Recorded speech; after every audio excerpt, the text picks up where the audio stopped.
Pense na enorme variedade de seres vivos que existe no mundo. E todos eles são compostos da mesma estrutura, as células. As células são como pequenos tijolos. Sozinhos eles não podem significar muita coisa. Mas juntos podem construir vários tipos de prédios diferentes.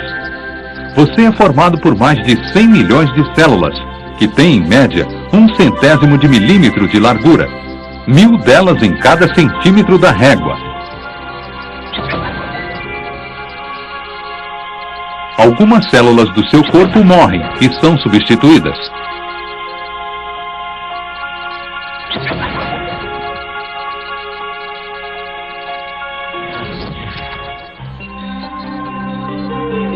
Por exemplo, a maior parte do pó que você encontra em sua casa é formada por células de pele morta. Criam-se novas células quando as células se dividem. A maior parte das células do seu corpo já foi substituída.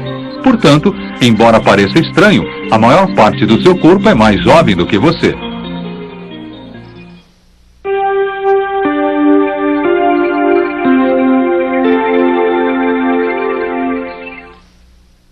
Os tijolos que formam um prédio são basicamente iguais, mas no corpo humano existem vários tipos diferentes de células.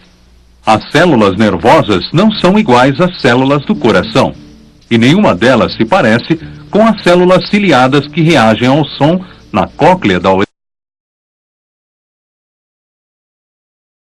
básica. Todas elas contêm um núcleo, um citoplasma e são rodeadas por uma membrana celular.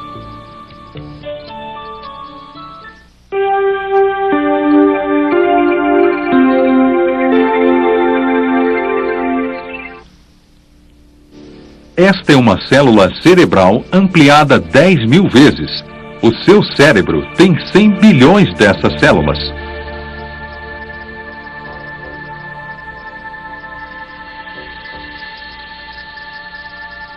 Cada uma delas está ligada a milhares de outras através das suas minúsculas ramificações, e cada conexão acrescenta um pouco mais ao complexo quadro que é o ser humano. Quando somos crianças, estas conexões ainda estão sendo feitas. Como uma planta que explora seus arredores, as células cerebrais, como estas, estão desenvolvendo suas ramificações, constantemente tentando se conectar a outras. Quando você aprende a andar de bicicleta, você aciona uma pequena parte do cérebro. Quando você aprende a pegar uma bola, cria novas ligações. E nas tarefas difíceis, como escrever, só repetindo várias vezes a mesma tarefa é que as conexões se fortalecem. No final, elas param de crescer e ficam conosco pelo resto da vida.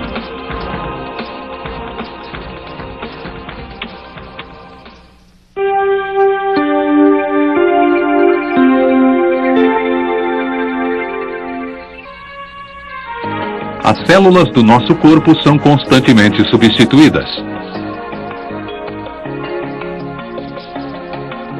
A maior parte da poeira que encontramos numa casa é pele morta que sai de nós quando ocorre a substituição por novas células. Da mesma forma, o revestimento do intestino é constantemente substituído, de forma que há uma mudança total a cada 3 dias. Tudo isso é feito copiando-se células. As novas células assumem o lugar das células antigas. Isso ocorre o tempo todo. O sangue é substituído 3 vezes por ano, partes do esqueleto a cada 4 anos. Esse processo de cópia e renovação é tão extraordinário que só uma parte muito pequena do nosso corpo tem mais de 10 anos de idade.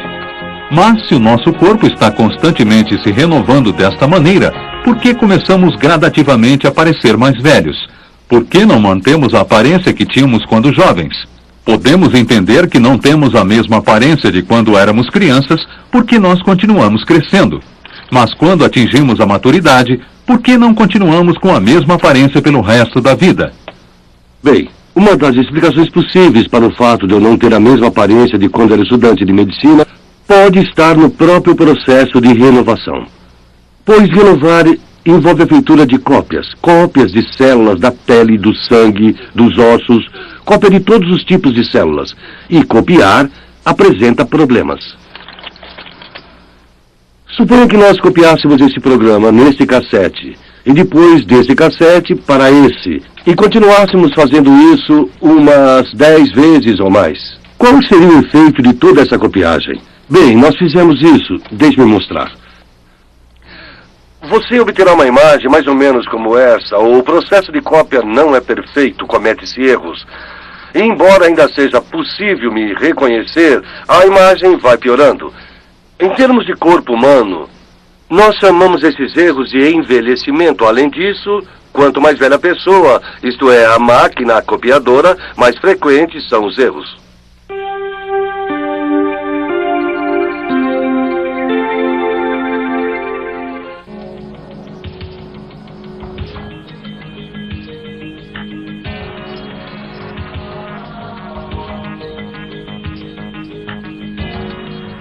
O nosso corpo é composto de colônias organizadas de células, e o que vemos quando nos examinamos são grandes comunidades de células, bilhões delas.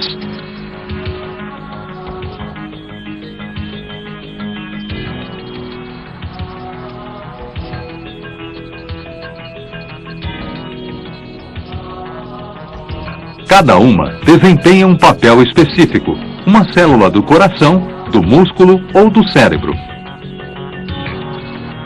Numa comunidade ativa incrivelmente harmônica, elas trabalham juntas e determinam a função do órgão ao qual pertencem.